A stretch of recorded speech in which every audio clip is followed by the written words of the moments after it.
culte avec les jeunes. Vous savez, Timothée était jeune et Paul lui a dirigé des mots extraordinaires pour l'encourager dans sa marche en tant que disciple de Jésus. Il disait, exerce-toi à la piété. L'exercice corporel est utile à peu de choses, tandis que la piété est utile à tout. Et on a promesse, c'est la vie présente et celle qui est à venir. C'est là une parole certaine et entièrement digne d'être reçue. Nous travaillons en effet, nous combattons parce que nous mettons notre espérance en le Dieu vivant, qui est le sauveur de tous les hommes, principalement des croyants. Que personne ne méprise ta jeunesse, mais sois un modèle pour les fidèles, en parole, en conduite, en charité, en foi, en pureté. Jusqu'à ce que je vienne, applique-toi à la lecture, à l'exhortation, à l'enseignement. Ne néglige pas le don qui est en toi, qui t'a été donné par prophétie avec l'imposition des mains de l'Assemblée des anciens. Occupe-toi de ces choses, donne-toi tout entier à elles, afin que tes progrès soient évidents pour tous. Veille sur toi-même et sur ton enseignement. Persévère dans ces choses, car en agissant ainsi, tu te sauveras toi-même et tu sauveras ceux qui t'écoutent.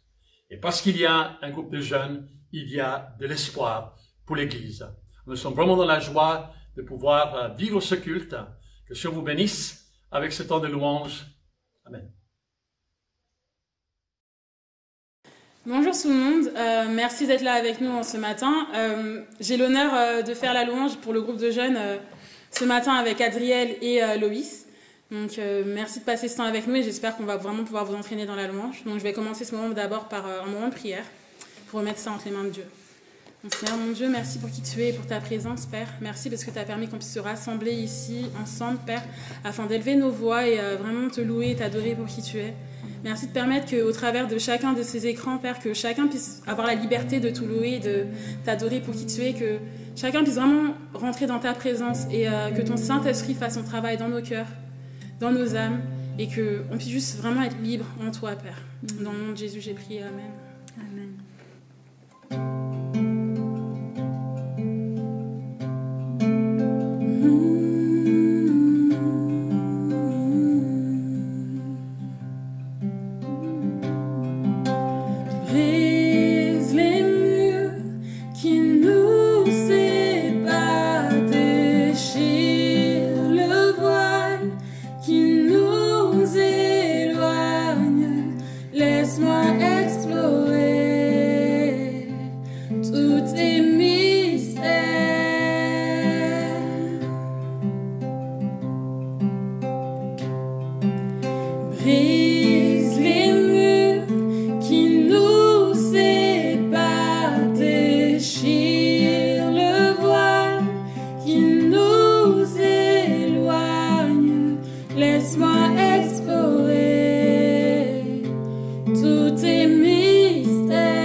Emmène-moi sur ta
de ta montagne murmurée, tes plus grands secrets. Laisse-moi te toucher, m'élever.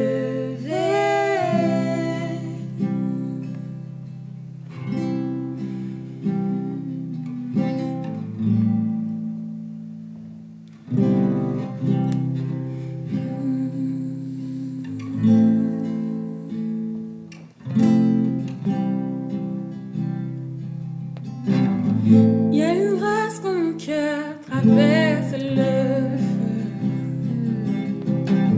une autre voix quand tout sombre autour de moi. Et quand je pense à la différence entre qui j'étais et qui je deviens, je sais que je ne serai jamais seule. Il était avec moi dans le feu, là à mes côtés. Il était présent dans la tempête, apaisant les mers. Et s'il m'arrive un jour d'oublier le prix payé pour moi, il y a la croix qui porte à le poids, le sauveur mort à ma place. Il est avec moi dans le feu. Il est avec moi dans le feu.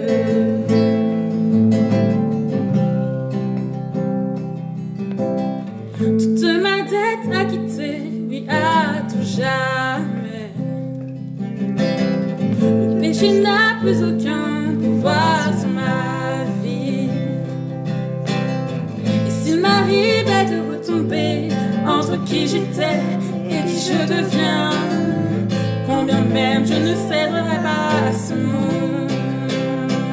Oh, je sais que je ne serai jamais seule, car il est là avec moi dans le feu, là à mes côtés.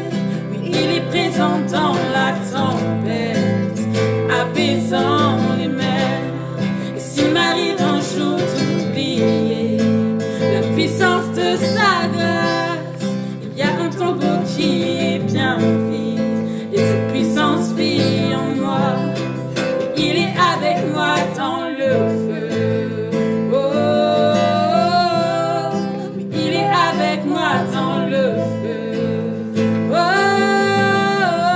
oui, il est avec moi dans le feu. Oh, oui, il est avec moi dans le feu.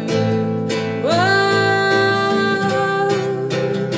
et je vois la lumière dans les ténèbres, alors qu'elle fuit devant lui. J'entends dans les yeux un rugissement quand sa gloire nous envahit. Je sens la terre trembler là sous nos pieds, alors que les murs s'effondrent. Rien ne peut nous séparer, rien ne peut nous séparer.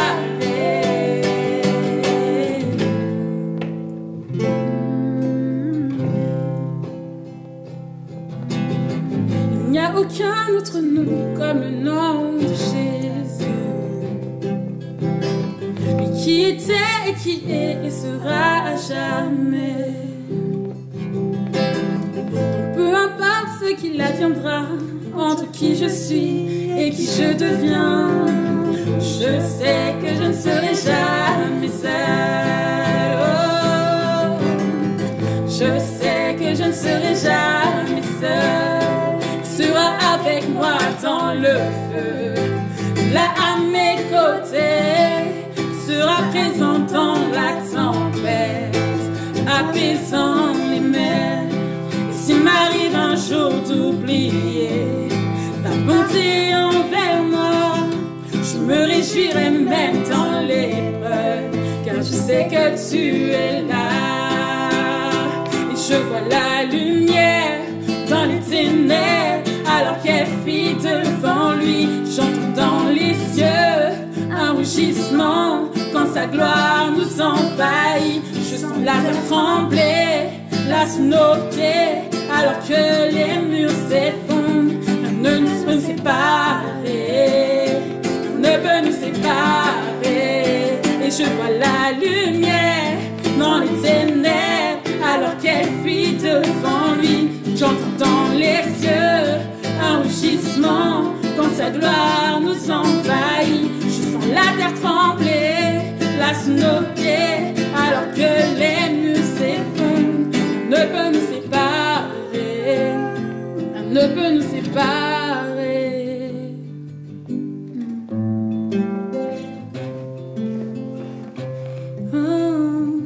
Rien ne peut nous séparer. Il sera avec moi dans le feu, là à mes côtés. Il sera présent dans la tempête, apaisant les mers. S'il m'arrive un jour d'oublier ta bonté envers moi, je me réjouirai même dans l'épreuve, car je sais que tu es là. Je me réjouirai même dans l'épreuve, car je sais que tu es là. Je me réjouirai dans l'épreuve, car je sais que tu es là. Je me réjouirai même dans l'épreuve, car je sais que tu es là. Je me réjouirai même dans l'épreuve, car je sais que tu es là.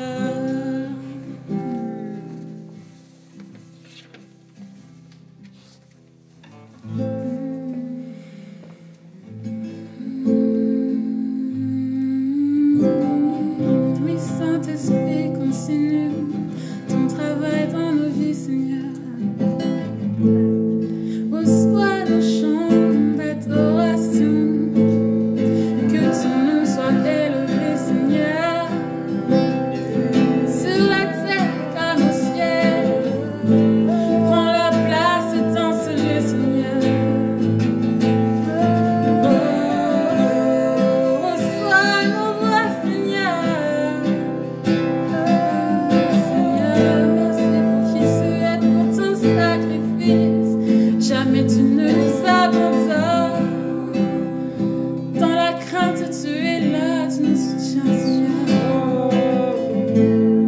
Peu importe ce qui se passe, Seigneur, tu nous soutiens, tu nous relèves.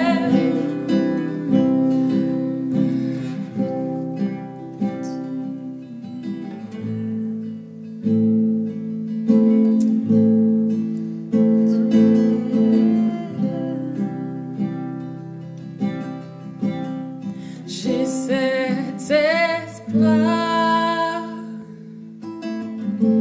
comme une encre pour mon âme. Dans la tempête, je m'appuie sur toi. Dans ton amour, toutes mes craintes disparaissent.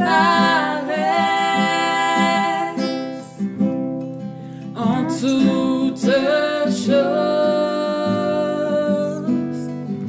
j'ai confiance en toi.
certain, tes promesses sont parfaites.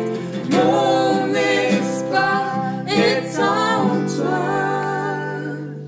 Ton nom est plus haut, ton nom est plus grand. Mon espoir est en toi. Ta parole est certaine, tes promesses sont parfaites. Mon espoir est en toi.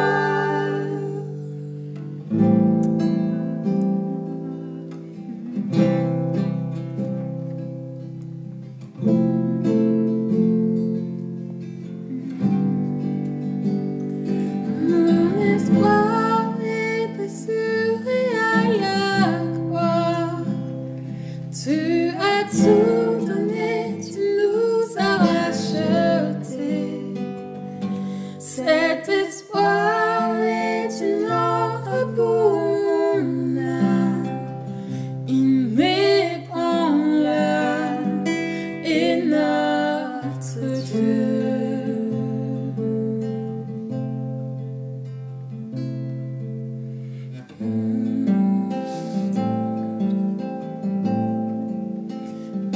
Inébranlable est notre Dieu.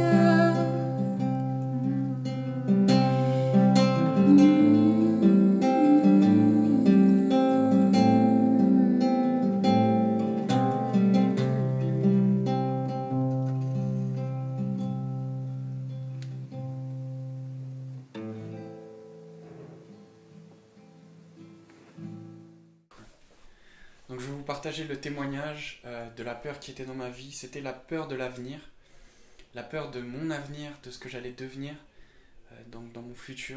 Et ça commence quand j'avais 16-17 ans, quand j'ai vraiment commencé quelque chose de sérieux avec ma femme. Mais à l'époque, c'était pas ma femme, on n'était pas mariés. Et c'est à ce moment-là en fait que toutes les questions ils ont commencé à venir et que toutes mes peurs ont commencé à ressurgir et vraiment à se manifester, à présenter de l'anxiété, toutes les choses comme ça. Et ces peurs-là, elles étaient fondées sur la peur de l'avenir en fait et toute la pression que j'avais sur les épaules. Qu'est-ce que je vais faire plus tard? Qu'est-ce que je vais faire de mon avenir? Et c'est vrai que j'ai toujours voulu servir Dieu avec ma femme. C'était toujours ça qu'il y avait dans mon cœur. C'est comme mon rêve, que ensemble on allait servir, que moi et ma maison on servirait l'Éternel. Ça c'était quelque chose qui était sûr et qui était inscrit dans mon cœur. Mais à côté de cela, j'avais la peur, les questions, quelle école supérieure je vais faire, vers quelle branche professionnelle je vais m'orienter, vers quelle source financière je vais m'orienter, qu'est-ce qui va me subvenir à mes besoins. J'étais assez jeune, qui sait où est-ce que je vais trouver l'argent, en plus étant l'homme de la famille, encore une autre pression supplémentaire. Et tout ça, ça se manifestait par...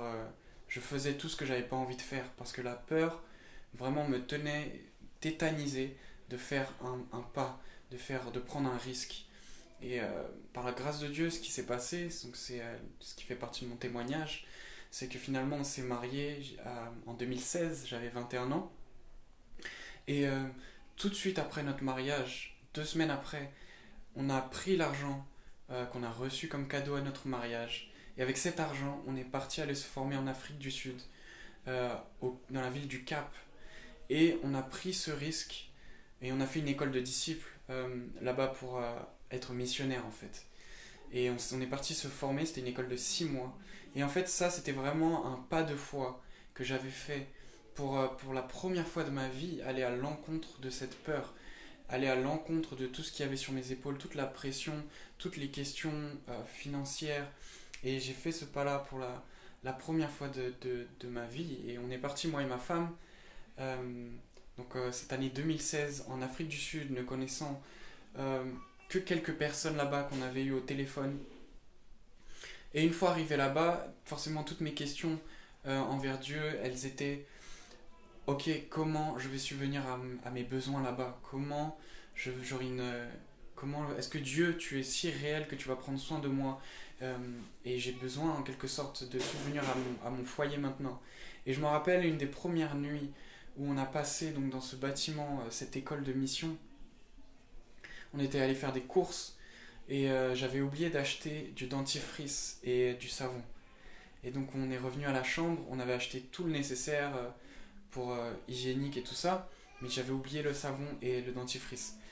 Et ce soir-là, à 23h, il y a quelqu'un qui toque à notre porte. Et on ouvre. Et en fait, dans ses mains, il y a un savon et du dentifrice. Et la seule chose que je ne connaissais pas, c'est la première fois qu'on le rencontrait. C'était un de nos collègues, en fin de compte, un étudiant. Et la seule chose qu'il nous dit, c'est j'étais en train de prier et Dieu il m'a dit de venir toquer à votre chambre et de vous donner ça. J'ai pris ce qu'il avait à me donner. Et tout de suite, j'ai compris, j'ai fondu en larmes et j'ai compris que c'était Dieu vraiment qui me parlait et qui disait qu'il allait prendre soin de moi et de mes besoins. Et que c'était pas une question d'argent ou de montant, mais c'était une question de ce que j'avais besoin. Et ça a vraiment changé ma vie, parce que maintenant j'aborde ma vie et je vis ma vie dans le sens où j'ai besoin, Dieu répond. J'ai besoin, Dieu répond. Peu importe le montant, peu importe la difficulté, peu importe la montagne ou le géant qui est en face de moi, j'ai besoin, Dieu va répondre. Et je pense que c'est comme ça que ma vision s'est vraiment ouverte et j'ai vu d'autres horizons. Et maintenant, ça fait 4 ans qu'on est mariés, j'ai 2 enfants nés en Afrique du Sud. Et par la grâce de Dieu, on a toujours eu de la nourriture, on a toujours eu du pétrole dans notre voiture. On a encore tellement d'autres témoignages à raconter. Et je sais que je ne ferai peut-être pas missionnaire dans un autre pays toute ma vie, mais je sais que dans ma vie, si j'ai besoin, Dieu y répondra d'une manière ou d'une autre, que ce soit par un salaire, par une entreprise, que ce soit par des grandes entreprises qui nous sponsorent, que ce soit n'importe quoi, Dieu répondra. Et c'est comme ça vraiment que j'ai exprimé ma peur à Dieu. J'ai pris ce risque et Dieu a répondu et a vraiment brisé tout le mensonge qui était en moi, qui dit que tu peux pas faire ça, tu es trop petit, tu peux pas rêver grand, tu peux pas voyager dans un autre pays, tu peux pas te marier jeune, tu peux pas avoir des enfants et aussi jeunes et en prendre bien soin. Et vraiment, Dieu a vraiment terrassé tous ces mensonges dans ma vie. Et aujourd'hui, comme on l'a chanté ce matin, c'est un plaisir et un honneur de chanter. Je ne suis plus esclave de la peur, je suis enfant de Dieu. Et c'est bien de chanter ce chant avec des mots et avec notre bouche, et c'est tellement plus puissant de le vivre. Et c'est vraiment un encouragement que je voudrais vous laisser. Et voilà, c'est un plaisir de partager ces moments avec vous ce matin, et soyez bénis. C'est un témoignage qui me coûte pas mal, parce que du coup, je suis pas la seule impliquée en fait dans ce témoignage-là. Et je le fais parce que il faut rendre témoignage déjà pour rendre gloire à Dieu, parce que aussi c'est une guérison pour moi. Et également, je pense que ça peut servir à d'autres personnes. Donc pour moi, c'est important de le faire. Ça me coûte, comme je vous disais, parce que ça implique d'autres personnes, et notamment mes parents. Donc je le fais vraiment sans jugement, sans reproche, sans quoi que ce soit. Mais du coup, je suis concernée par ça. Donc en fait, mon frère et moi, du coup, nous sommes des enfants je dirais illégitimes, c'est-à-dire de la relation de mon père et ma mère. Mais mon père était marié.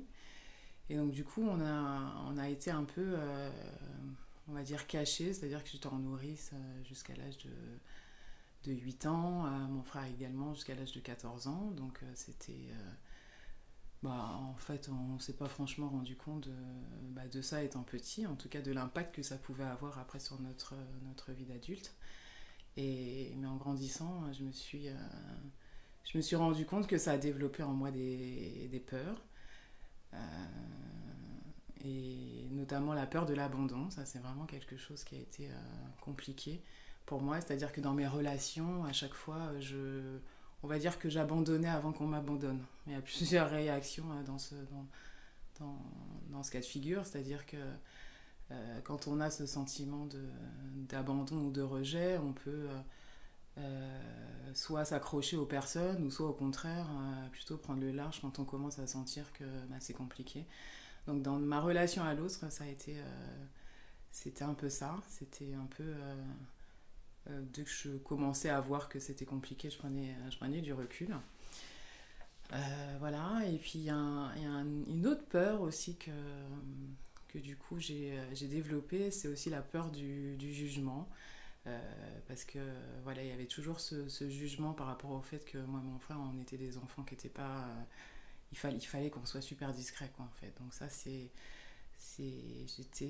moi, du coup, j'ai développé aussi ça, le côté de pas me montrer, de pas me mettre en avant, de pas d'en dire le moins possible. Et voilà, donc c'est des sentiments. Alors j'ai réussi au cours de ma vie, du coup, à mettre comme un masque, à avancer avec une carapace. Mais avec du coup le décès de mon père, il y a quelques temps, il y a un mois, il y a tous ces sentiments qui sont remontés. Mais en fait, je me disais, est-ce que c'est l'ennemi qui joue dans mes pensées, ou est-ce que c'est Dieu qui veut me montrer quelque chose? Et j'ai bien compris que c'était Dieu qui veut. C'était comme la dernière étape de ma guérison, en fait. Donc, et puis j'ai compris aussi l'origine de beaucoup de choses.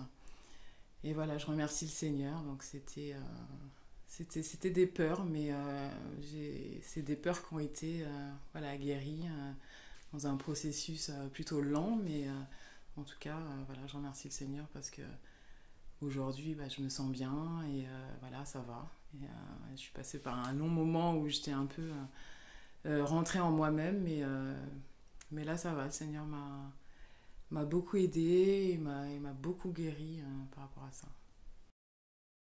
La peur en soi, c'est quelque chose qu'on a tous déjà vécu, et qu'on vit peut-être en ce moment même et qu'on vivra forcément une fois dans sa vie. Moi, par exemple, j'ai pas mal vécu avec la peur dans mon enfance. J'ai été quelqu'un de très très timide et j'allais pas forcément voir les gens, discuter avec eux, même si je le voulais. Et ça m'a assez impacté pendant toute ma scolarité. Arrivé au lycée, j'ai eu un déclic, donc c'était aussi ma période de baptême. Mais si j'avais pas eu ce déclic-là, j'aurais sûrement pas fait les études que je fais actuellement.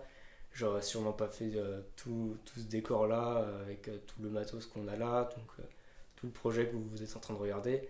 Il n'y aurait sûrement pas ça actuellement, et je suis très content d'avoir vaincu cette peur et que j'en sois là avec vous. Et ça me fait très très plaisir. Par rapport à la timidité, c'est plus un ensemble de peurs maintenant. Genre, on va dire qu'avant c'était un groupe d'une dizaine de peurs. Maintenant, le groupe il est assez défait, il est assez détruit. Et il reste quelques peurs qui persistent. Parfois, je peux avoir la peur du ridicule, même si j'ose beaucoup de choses. Il y a certains points où parfois j'ai un peu peur des réactions des autres. Ou par exemple, dans le cinéma, on fait un métier où pas avoir peur des erreurs, et les erreurs nous apprennent à avancer, et même certaines erreurs sont des réussites. Beaucoup d'exemples dans ça, dans le cinéma, mais à travers Dieu, il m'a montré que j'étais ce que j'étais et que j'avais pas à avoir peur de qui je suis et de ce que je valais. Il m'a montré ma vraie identité, et qu'en soi j'étais vraiment quelqu'un qui devrait plus s'accepter, et que j'étais en soi une grande personne à ses yeux, et que j'avais pas à avoir peur d'autres personnes qui pouvaient dire certaines choses ou qui pouvaient penser certaines choses. Quand j'étais petite, j'avais très peur de la mort. J'avais peur de dormir dans le noir, j'avais peur de dormir toute seule. Et en fait, cette peur, elle est née parce que quand j'étais petite, j'ai vu un cadavre. Il y avait une veillée de prière chez un voisin et je devais pas y aller, et je me suis cachée pour y aller. J'ai attendu que mes parents ferment la porte à clé et je savais où mettait la clé de secours. Du coup, je suis montée, je l'ai prise et je suis partie, je me suis cachée sur la véranda. J'ai regardé par la fenêtre et j'ai vu un cadavre. Cet homme-là, j'avais déjà vu rendre visite au voisin, c'est pour ça que ça m'a choquée, parce qu'en fait, c'était son frère. Et je l'avais déjà vu, et en fait, le voir juste inanimé, le visage Enfin, ça m'a vraiment troublée. Du coup, ça m'a choquée. Et ensuite, quand je suis rentrée à la maison, je pouvais pas en parler aux parents parce qu'ils m'avaient interdit de bouger. Donc, j'ai pas fermé l'œil de la nuit. Mes parents comprenaient pas pourquoi je repoussais toujours l'heure du sommeil. Et en fait, après, je leur ai dit que j'ai vu l'homme dans le cercueil et que ça m'a choquée. Du coup, j'ai dormi avec eux pendant un moment. C'était pas suffisant. Donc, ils ont acheté un lit superposé pour que je puisse dormir avec mon petit frère. Et je dormais la lumière allumée. Ou sinon, ils avaient mis une lampe à côté de mon oreiller. C'était compliqué. Du coup, ma mère, elle s'est dit chaque soir, on va prier, on va confesser. Et du coup, elle m'a appris le psaume 23. C'est comme ça qu'elle m'a appris le psaume 23. Je le récitais avec elle tous les soirs. Et le psaume 4, verset 9, où elle me faisait répéter « T'inquiète pas, tu vas bien dormir, Dieu il est avec toi ». Et en fait, à force de répéter ça pendant une semaine, en fait, j'ai réussi à m'endormir. J'avais plus besoin de mes parents pour m'endormir. Donc, ça m'a vraiment apaisée. Depuis toujours, j'ai compris que quand j'ai peur, je me tourne vers Dieu et je confesse en fait sa parole et ça m'aide à surmonter ma peur. Avec tout ce qui s'est passé en ce moment, avec l'épidémie et même les histoires récentes de racisme et tout, ça a pu, moi personnellement, me faire peur, évoquer des peurs chez moi. Du coup, il y a eu des petits moments où j'angoissais et tout. Et je me suis demandé, j'ai réfléchi parce que c'est ok, j'ai peur, mais je me suis demandé vis-à-vis de Dieu ce que ça impliquait. Et je me suis demandé ce que c'était au final la peur. Et j'ai remarqué que nous, très souvent, on dit j'ai peur. On utilise souvent cette expression et on dit ouais, j'ai peur de la décevoir, j'ai peur qu'elle soit fâchée, j'ai peur qu'il fasse ça. Enfin, on utilise ça souvent. Et je crois que par le mot peur, on définit 2 types de sentiments. Il y a la crainte, qui pour moi est quelque chose de très moral. C'est on craint quelque chose, comme par exemple un ado qui fait quelque chose et il sait que ses parents sont pas d'accord avec ça. En rentrant à la maison, il appréhende la réaction de ses parents, il appréhende par exemple la déception dans le regard de son père ou la tristesse de sa mère. Pour moi, c'est vraiment la crainte. Et il y a la peur qui est beaucoup plus viscérale, qui s'ancre dans des choses beaucoup plus violentes. Il y a un rapport de violence ou de brutalité avec la peur. C'est que on s'attend à une répercussion physique ou morale. Donc, et pour illustrer, en fait, c'est... Par exemple, quand on parle de crainte dans la Bible, on dit que David, il avait la crainte de Dieu. Et je pense qu'on ne peut pas associer le mot crainte au mot peur. Parce que si David avait peur de Dieu, il fuirait Dieu. Et je pense qu'entre David et Dieu, il y avait une atmosphère d'amour. Et David avait plus peur de décevoir le cœur de Dieu. Et la Bible dit souvent que David était un homme selon le cœur de Dieu. Alors que la peur dans la Bible, on l'utilise vraiment pour... Dieu, quand il en parle, c'est vraiment pour notre vie, c'est vital en fait. Il dit, ne fais pas ça de peur que ceci t'arrive. Ou n'aie pas peur, et en général, c'est parce que n'aie pas peur pour ta vie. Donc c'est vraiment, c'est un danger imminent. On utilise le mot peur plus pour un danger imminent. Moi, je veux vraiment parler de la peur viscérale. Du coup, la peur, ça paralyse mentalement et physiquement. Quand on a peur, on a déjà peur dans sa tête, on voit quelque chose, on a peur, et ensuite, on réagit, notre corps réagit à ça, et automatiquement, on se paralyse, on veut pas aller vers ça, et on refuse de faire quoi que ce soit. Et très souvent dans la Bible, quand on parle de paralysie, la paralysie, c'est associé à la mort. Si on bouge pas, il n'y a pas de vie, il n'y a rien qui se passe, c'est statique, c'est mort. Et dans la Bible, par exemple, il y a Jésus, il voit un moment un figuier qui porte pas de fruits et il le maudit. Et moi, au début, je comprenais pas. Et au final, j'ai compris que parce que ce figuier n'avait aucune activité, ce figuier, il produisait rien, il produisait vraiment rien et il était mort en gros. Il produisait pas de fruits, ça servait à rien, c'était mort. Et Et du coup, je pense que dans la Bible, l'exemple parfait de paralysie avec la peur, c'est la parabole des talents dans Matthieu 25, verset 24. Et il y a un maître qui donne une somme d'argent à 3 de ses serviteurs, et il y en a 2 qui vont et qui font fructifier cette somme, et il y en a un, il l'enterre et il attend que son maître vienne, et quand son maître vient, le maître il félicite les 2 premiers, et le 3e il lui dit mais pourquoi t'as fait ça, il le gronde et il le congédie quoi. Et moi ce qui me choque le plus dedans, c'est pas qu'il le congédie ou qu'il lui dise qu'il est mauvais, c'est que il lui reproche d'avoir rien fait avec l'argent. C'est-à-dire qu'il s'attendait à ce qu'il fasse quelque chose. Et que si le serviteur avait perdu de l'argent en faisant quelque chose, il aurait peut-être été dérangé, mais il lui aurait pas reproché d'avoir fait quelque chose. Il s'attendait à ce qu'il fasse quelque chose et il n'a rien fait. Et en gros, il s'attendait à recevoir quelque chose qui est un échange, que ça fructifie, qui est vraiment quelque chose qui soit une activité qui soit faite, une action qui soit faite, et rien n'a été fait, donc c'était mort, c'était un investissement mort. Et vraiment, je pense que nous aussi dans notre vie, on est comme ça. On est comme ça, on est paralysé et on garde tout, et ça devient mort à l'intérieur. J'ai remarqué par contre que la peur, elle s'inscrit dans deux choses chez nous. Dans des blessures qu'on a eues, des zones sensibles qui sont présentes chez nous, des choses fragiles. Je sais pas, ça pourrait être des expériences qui nous ont marquées, des gens qui nous ont fait mal. Et ça, c'est des choses qu'on ne peut expliquer. C'est des choses, des blessures qui nous sont propres. Mais il y a ça s'inscrit aussi dans des choses qu'on ne peut pas expliquer. Il y a des gens, par exemple, qui font des angoisses sans comprendre pourquoi.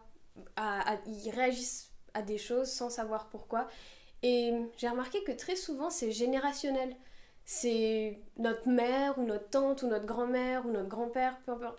Quelqu'un dans notre famille qui a ça, et qu'il y en a plusieurs qui sont comme ça. Et nous aussi, du coup, on est là et on comprend pas pourquoi on l'a. C'est un peu contre notre gré, on l'a.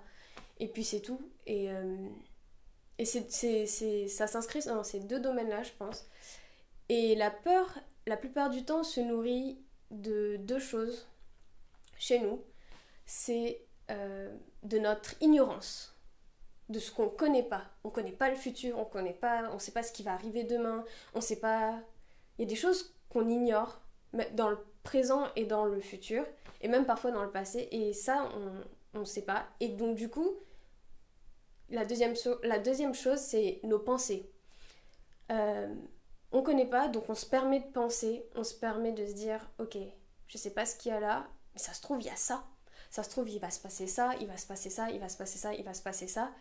Et comme on a tendance, avec notre pensée humaine, de voir toujours le verre à moitié vide, on va penser de manière négative. On va se dire, ah, il s'est passé ça, oh, du coup, ça va mal aller, oh, ceci, oh, cela. Et ça me fait penser, en fait,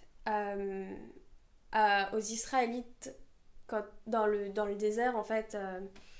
Dans Nombre 13, verset 30, ils vont rentrer dans le pays promis, et il y a Caleb qui leur dit « Venez, on y va, Dieu est avec nous, on y va, on rentre, on prend possession du territoire. » Et eux, leur réaction, c'est des géants, ils descendent des Amalékites. Nous, on est des Israélites, on est tout petits, on est des sauterelles, ils vont nous décimer.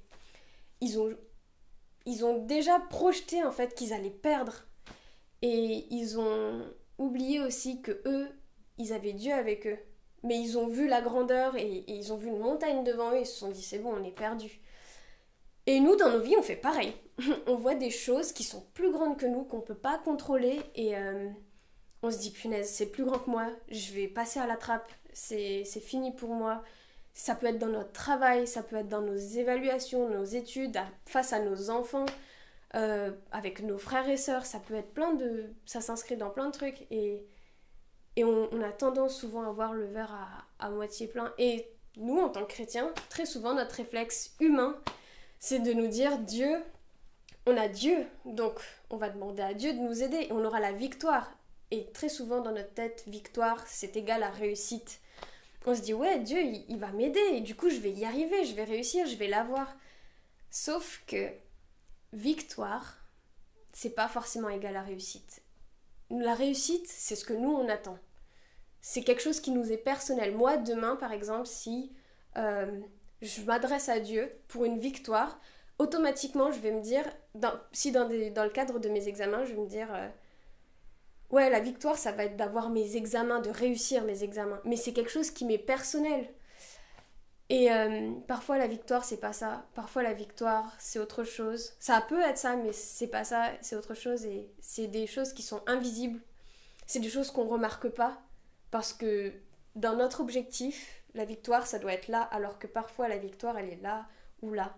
C'est des choses qu'on trouve pas nécessaires, mais qui nous sont nécessaires. C'est des choses qu'on veut pas forcément, mais que Dieu, il sait que on en a besoin. Et donc, du coup, ça m'a fait réfléchir et je me suis dit, pourquoi c'est comme ça? Et j'en suis venue à la conclusion que peut-être la victoire, nos victoires à nous, elles doivent être rattachées à un plus grand projet, à un plus grand dessein dans l'esprit de Dieu. Et ça m'a paru logique. Surtout que ça m'a fait penser aussi à David face à Goliath. Et David, il aurait pu y aller en mode ouais, c'est moi qui vais battre Goliath et j'ai battu Goliath et voilà, c'est à moi la gloire et c'est ma victoire, c'est Dieu qui m'a donné la victoire. Mais en vérité, le bénéfice, ça n'a pas été que à lui, ça a été pour tout son peuple. Il a vaincu Goliath, mais c'était pas que pour lui, c'était pour tout le peuple. Et pour nous aussi, je pense que Dieu, il veut que nos victoires, elles soient pas que pour nous.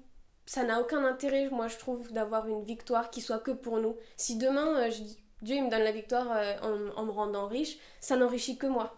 Ça n'enrichit pas les autres. Ça a aucun intérêt, en fait, pour les autres. Et je pense que Dieu, il veut vraiment que nos victoires, elles soient partagées et que ça fasse du bien tout autour de nous. On est communautaire, on est un corps. S'il y en a un qui a la victoire dans quelque chose, c'est tous les autres qui nous côtoient, qui ont la victoire avec nous, en fait.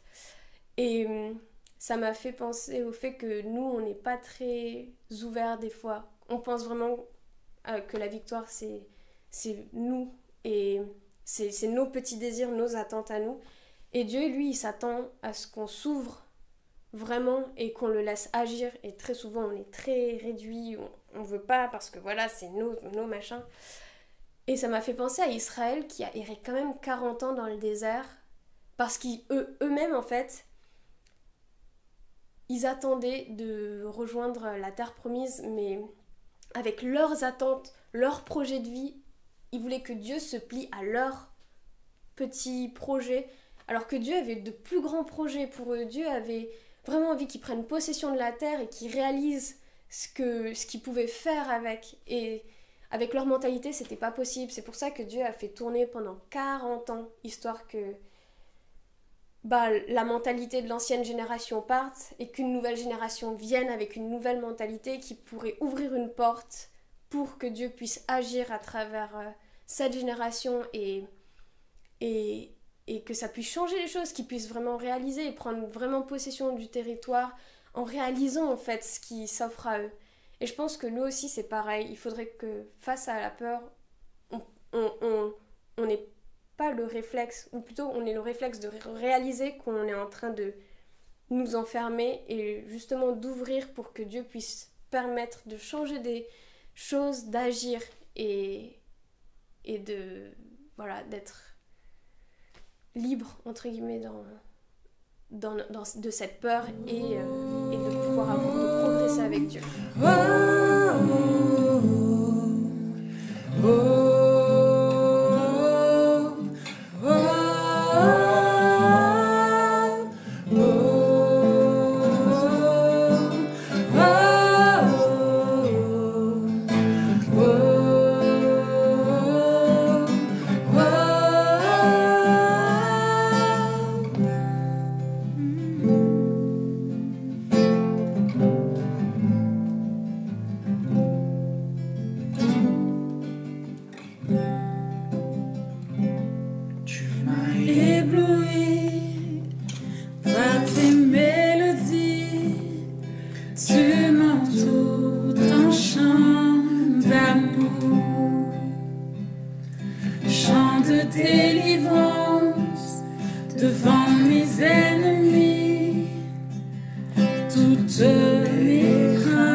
Je suis enfant de Dieu.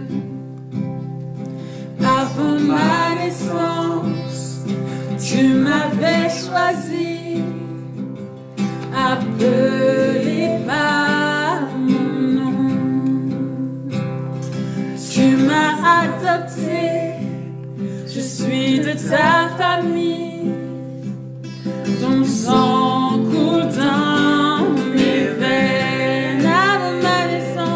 Avant ma naissance, tu m'avais choisi, appelé par mon nom.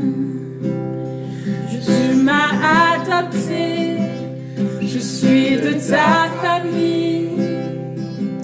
Ton sang coule dans mes veines. Je ne suis plus esclave de la peur. Je suis enfant de Dieu. Je ne suis plus esclave de la peur. Je suis enfant de Dieu. Je ne suis plus esclave de la peur.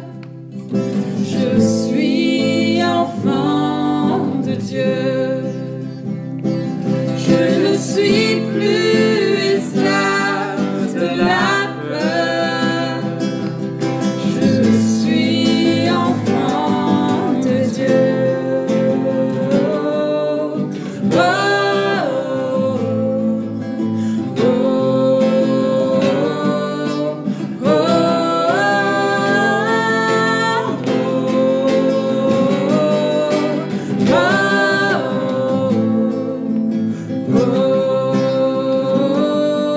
oh, tu fends la mer et je peux la traverser. Mes peurs se noient dans ton amour. Tu m'as sauvé, alors je peux chanter. Je suis enfant de Dieu. Tu fends la mer et je peux la traverser. Mes peurs se noient dans ton amour.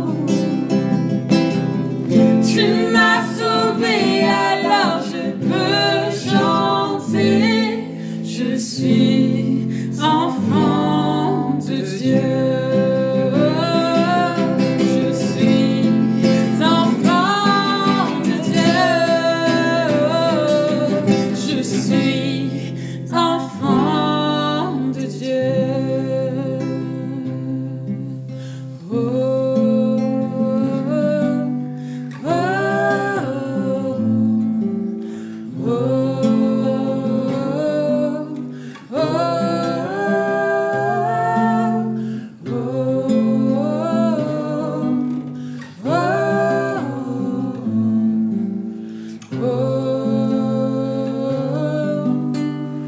oh,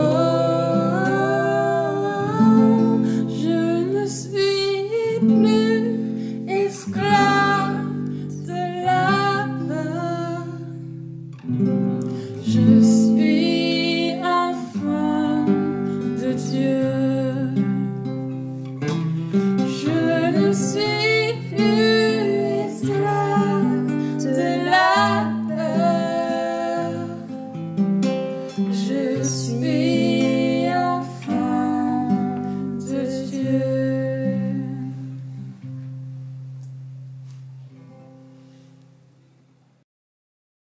Alors vous avez été bénis.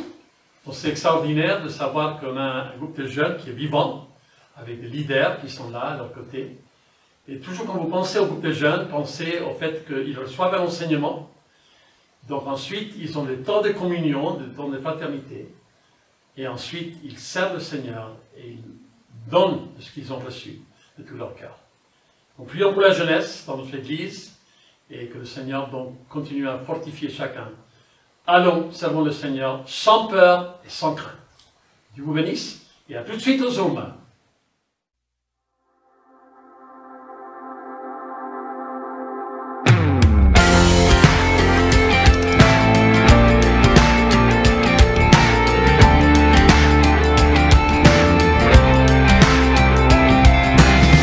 There is no way that I could ever understand, and no one has nor will fully comprehend. Your word says that you've got the ocean in your hand, and that's a pretty big hand if you ask me.